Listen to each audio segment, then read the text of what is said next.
Então é óbvio que se tu tá sem teu simulado, não vai te ajudar muito essa correção.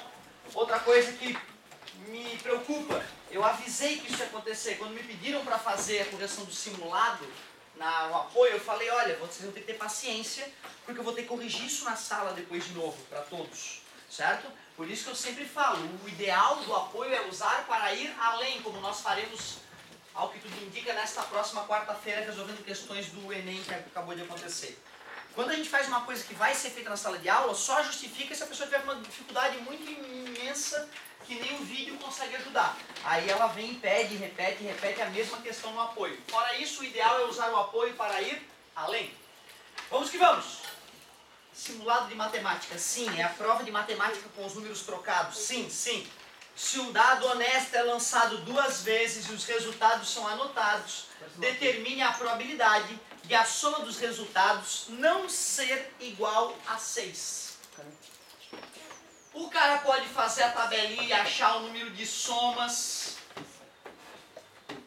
de cada tipo, tudo separadinho, e fazer o cálculo da probabilidade clássico, número de elementos do evento dividido pelo número de elementos do espaço amostral. 6 vezes 6 tem 36 somas possíveis. Ele não quer que dê 6. Eu posso contar quantas a soma dá 6 e subtrair dessas 36. Soma 6 vai ser 2 e 3. Não. 2 e 4. Certo? 3 e 2. 3 e 3. De novo. 5 e 1. Beleza? 1, 2, 3. 5 somas número 6. Já que eu não quero que dê 6, 36 menos 5, 31, 36 avos. 31 é um número primo, não dá para simplificar. Eu acho que o mais inteligente é deixar assim. 2. Se uma moeda é lançada 4 vezes, determine a probabilidade de não sair 3 coroas seguidas. De não sair 3 coroas seguidas. Espera aí. Se eu lanço uma moeda 4 vezes, qual é o nosso espaço amostral? 2 vezes 2, 4, 8. Tem 16 formas dessas coisas acontecerem. Eu não quero que saia 3 coroas seguidas. Primeiro eu vou ver de quantas formas pode sair 3 coroas seguidas. Coroa, coroa, coroa, cara. Coroa, coroa, coroa, coroa. Cara, coroa, coroa, coroa. Certo? Ou ela sai as 3 coroas de uma vez, ou sai no final, ou sai tudo coroa. 1, 2, 3. Eu tenho 3 possibilidades da 16, mas eu não quero que isso ocorra. 16 menos 3, 13, 16 avos. 13 é um número primo, não dá de simplificar. Caso dele simplificar, tu é obrigado a simplificar sempre que aparecer uma fração na tua vida, tu tem que deixar ela na forma irredutível. Questão 3, até aqui está muito tranquilo, hein? Pelo amor de Deus. Determine o volume e a área total de um cone com raio da base 30 centímetros e geratriz de 50. Cone famoso, chapeuzinho de aniversário. Raio da base 30. Geratriz, que é esse tamanho aqui, 50. Pô, cara, não, é irresistível tu olhar para a altura e lembrar que ela é 40. Por quê? Porque é um Pitágoras clássico que a gente faria para determinar a altura. São números tão famosos, o 3, o 4 e o 5, né? De qualquer forma, dá para o cara fazer para mostrar serviço ali, ó. 2.500 menos 900. Raiz de 1.600. H igual a 40 centímetros. Professor, mas ele não pediu a altura. Mas vai acabar precisando, quer ver? Olha só. Volume. Como é que se calcula o volume de um cone? O volume do cone é a área da base vezes a altura sobre 3. E essa base o que é? É um círculo πr ao quadrado vezes h sobre 3. Eu vou deixar o π mesmo, o r, 30 ao quadrado, a altura, 40, ó, como foi importante, sobre 3.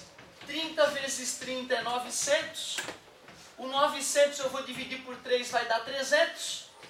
3 vezes 4 é 12, com 3 zeros. 12.000 pi, falava em centímetros, né? 12.000 pi centímetros cúbicos. Não se esqueça, a nossa unidade está um pouco mais pesada atualmente, 2 décimos, nós temos combinado a falta de unidade. Então tomem cuidado ali para não perder ponto de bobeira. 12.000 pi. Professor, eu coloquei o pi como terra 14. Guerreiro, parabéns.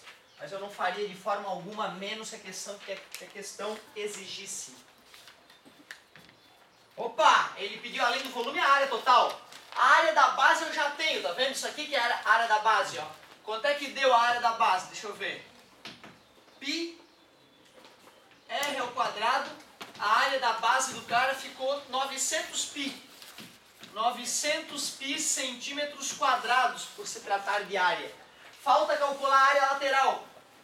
Existe uma formuleta para calcular a área lateral que a gente deduziu algumas vezes. Pi RG. Se eu sei o raio da base, que é 30, e sei a geratriz, que é 50, a área lateral fica facilmente calculável. 3 vezes 5, 15. 1.500 pi centímetros quadrados. Eu fornecerei as fórmulas que a UFSC fornece. São essas clássicas. 1.500 pi centímetros quadrados. Como ele pediu a área total, o que é a área total? É a área lateral mais a área da base. A área total vai ser então 1.500 pi mais 900 pi, totalizando 2.400 pi centímetros quadrados. Então as duas primeiras questões de probabilidade básica, noções básicas de probabilidade e contagem.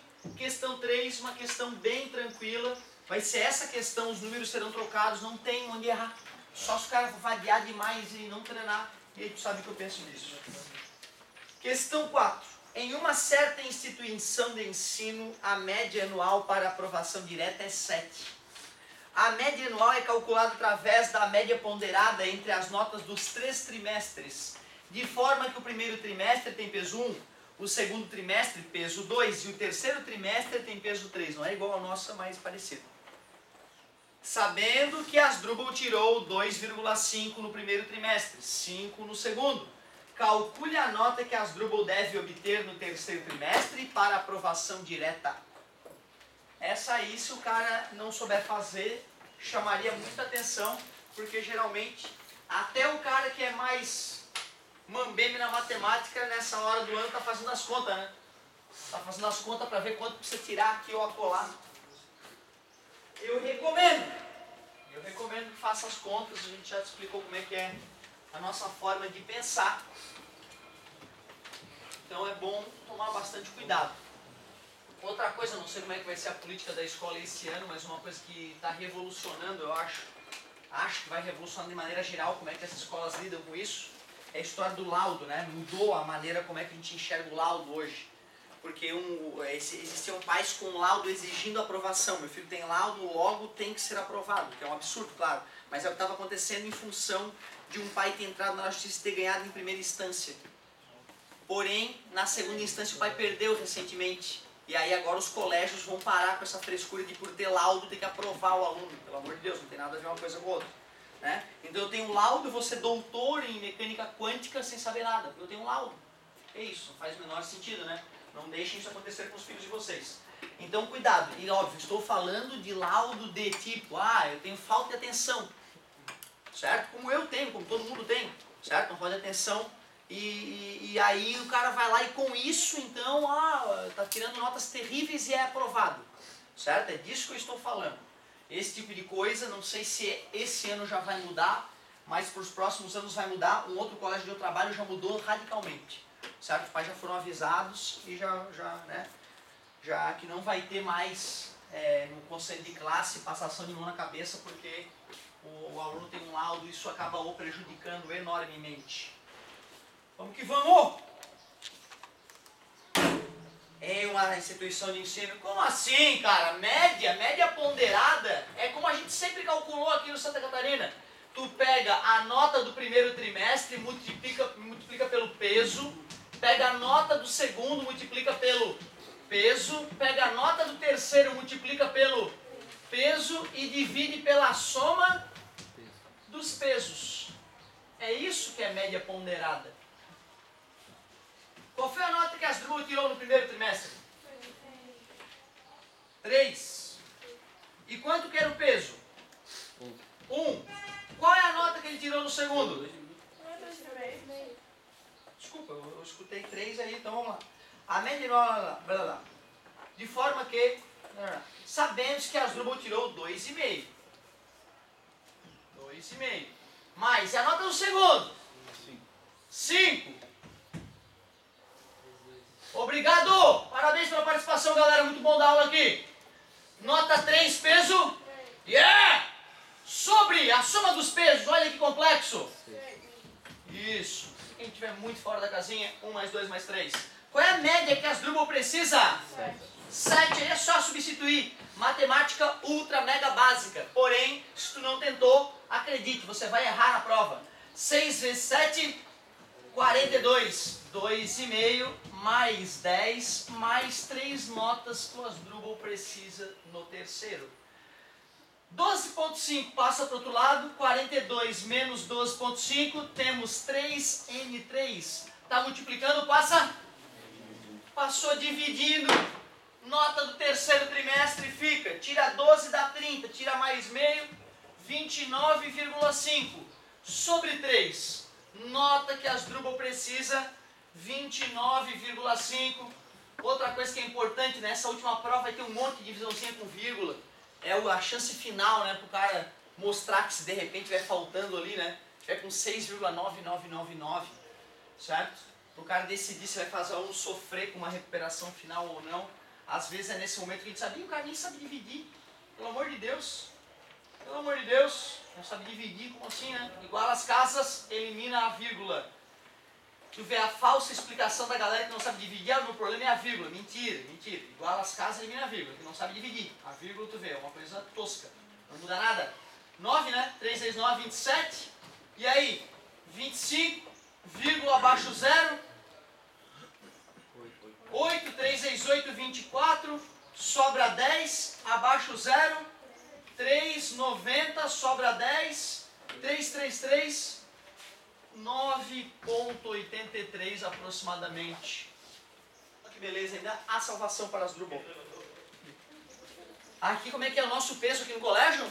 3, 3 e 4. 3, 3 e 4. Tu vê, o último não bomba do jeito que bombou aqui no Asdrúbal, mas dá uma ajudinha a mais. Quem está enforcado aí tem que pensar nisso. Que se bombar no terceiro trimestre, tem uma boa chance de ir precisando menos para a final.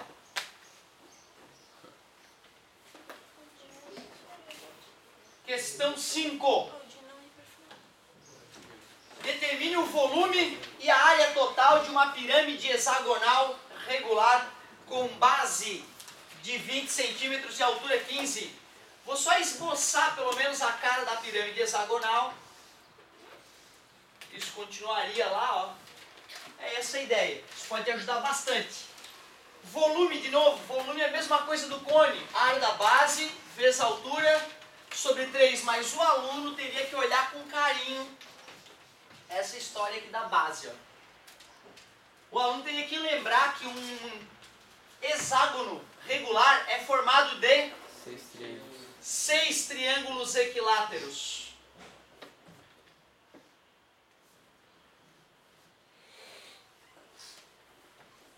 Seis triângulos todos equiláteros. Então, se eu conseguir calcular a área de um desses triângulos equiláteros, vai ter na prova,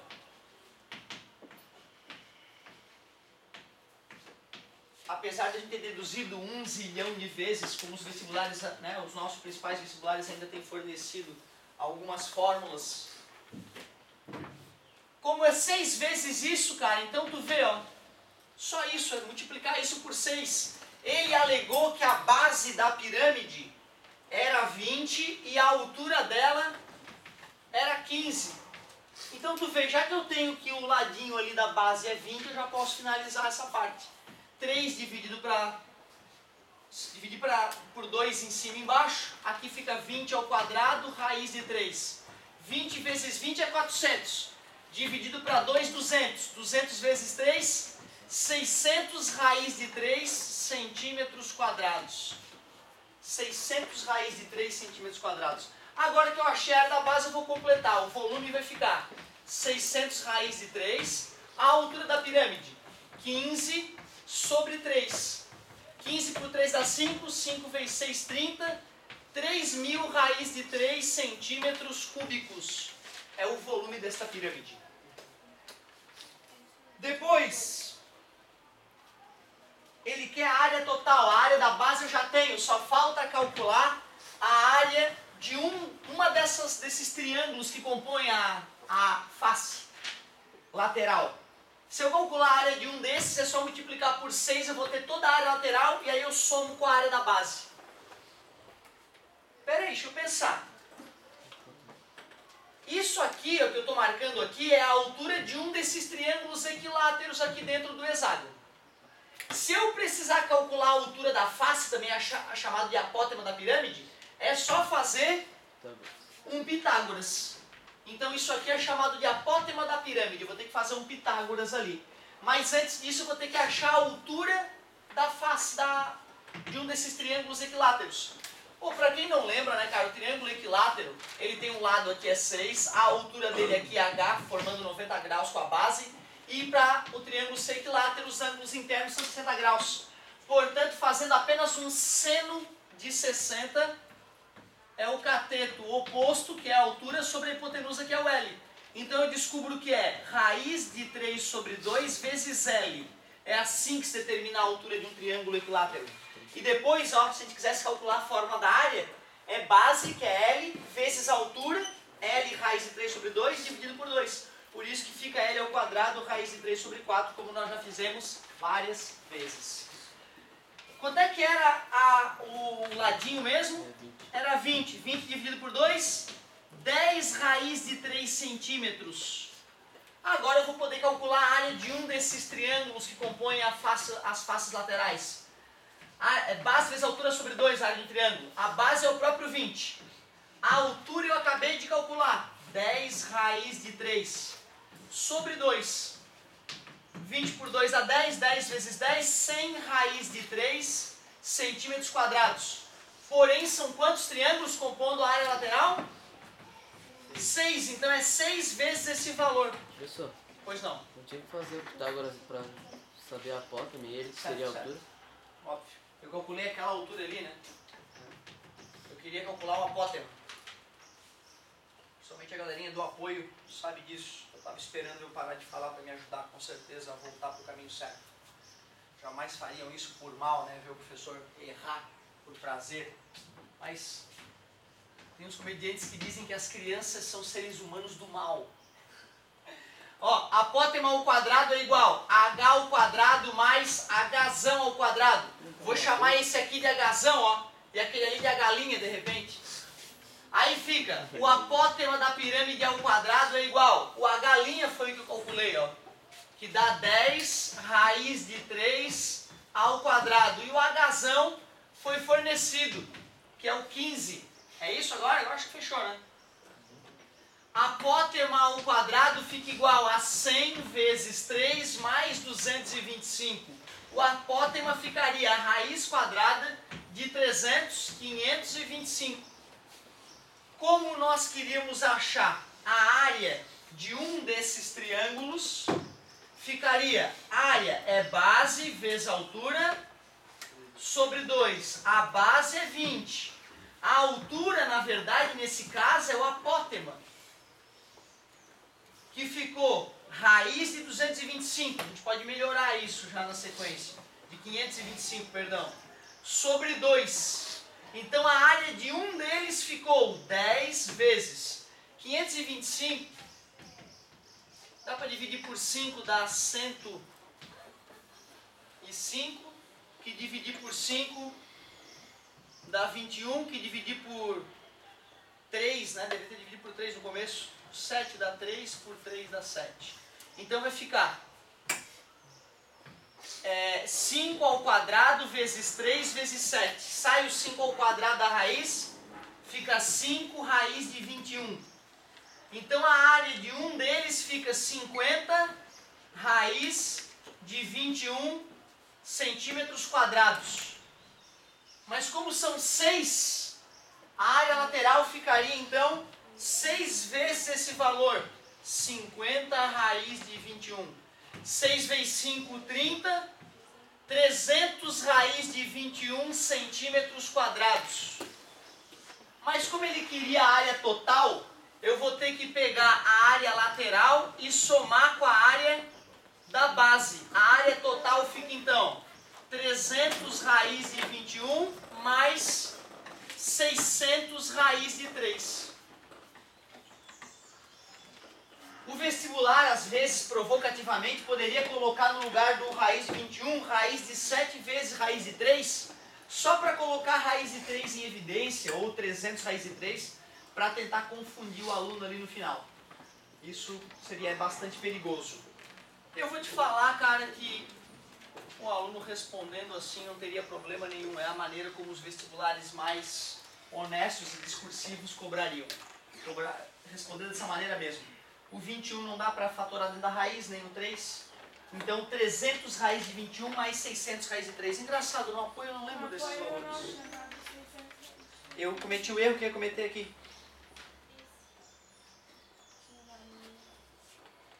Eu peguei a altura que eu já tinha calculado do triângulo e não fiz o Pitágoras. E tu vê, cara, se vocês forem assistir o vídeo, eu expliquei tudo o que ia fazer e na hora de fazer fiz outra coisa. Fiz a mesma coisa, menti. Isso porque é importante ficar claro, só por ser um retardado, um desorganizado que eu sou, sempre fui. E a minha vida mostra isso, tudo que eu não consegui na vida foi por desorganização. Ali eu chamei de H e na fórmula eu botei base vezes altura sobre 2. Talvez se eu tivesse tido cuidado na hora da fórmula ter usado o apótema, que era a altura verdadeira que eu gostaria de usar. Show de bola, que bom. Vivendo e aprendendo. Mais um erro, Otávio. Show de bola. Por mim acontece. Questão 5. Determine, já foi, é a última. Questão 6, que eu chamei de desafio. Mas se eu já estou dizendo que vai estar lá, né? Deixa de ser um desafio. Então a questão 6 falava o seguinte.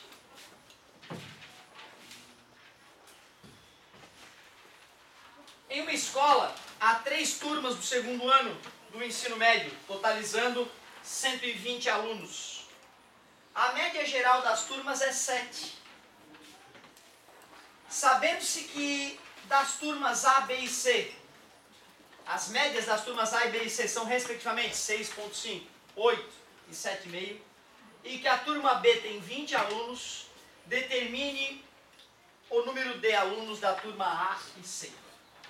Bom, ele falou que a média total das turmas A, B e C é 7. A média da turma A é 6,5. A média da turma B é 8. A média da turma C é 7,5. O número de alunos da turma B ele disse que é 20. Qual é o número de alunos da turma A? Qual é o número de alunos da turma C? Ele ainda disse que o número total de alunos é 120. Muito bem.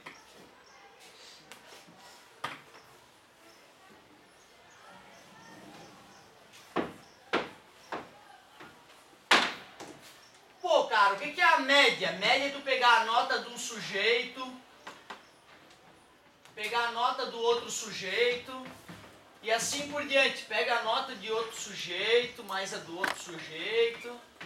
Aí tu vai lá e pega a nota de um sujeito, mais do outro sujeito, e mais do outro sujeito. E pega todas essas notas e divide pelo número total de sujeitos que tu somou as notas. Observem que eu fiz de um jeito que já deu a perceber que eu vou somar as notas dos caras da turma A, da turma B e da turma C. Eu sei que a média total é 7 e sei que o número de alunos total é 120. Mas espera aí, se eu fosse usar essa ideia,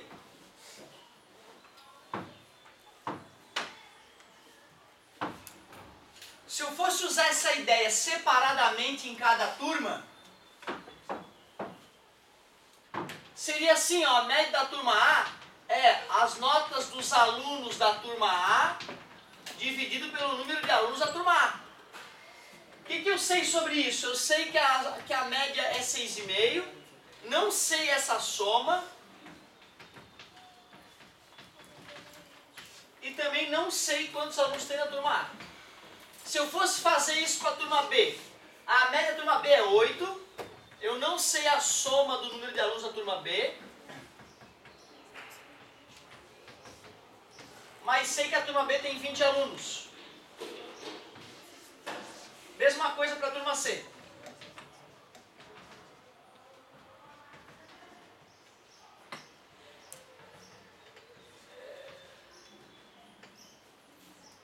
Então tu vê, cara, na verdade eu só apliquei média, média normal, a soma dividida pelo número de coisas, que nem tu faz a tua.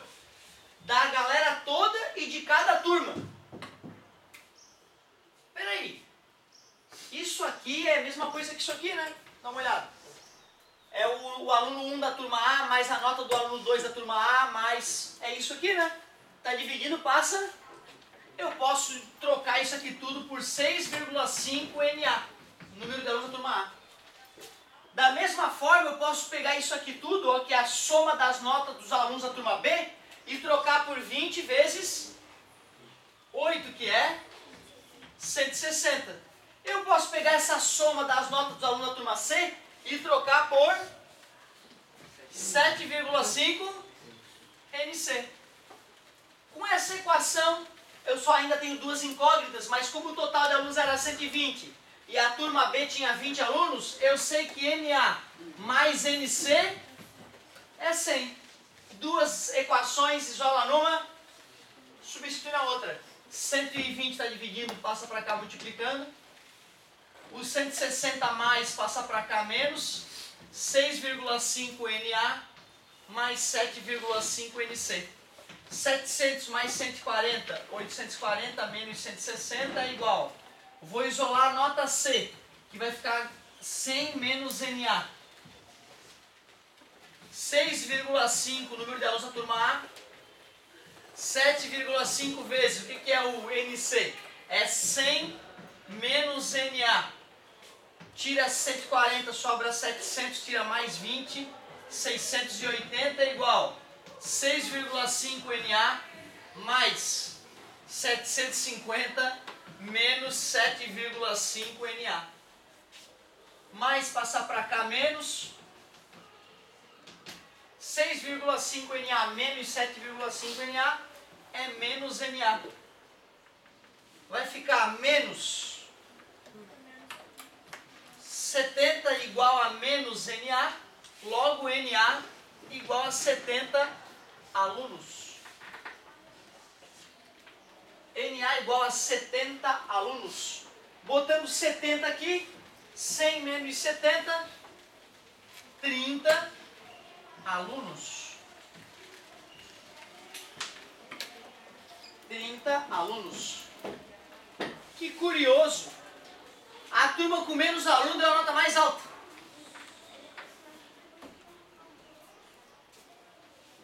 Será que é sempre assim?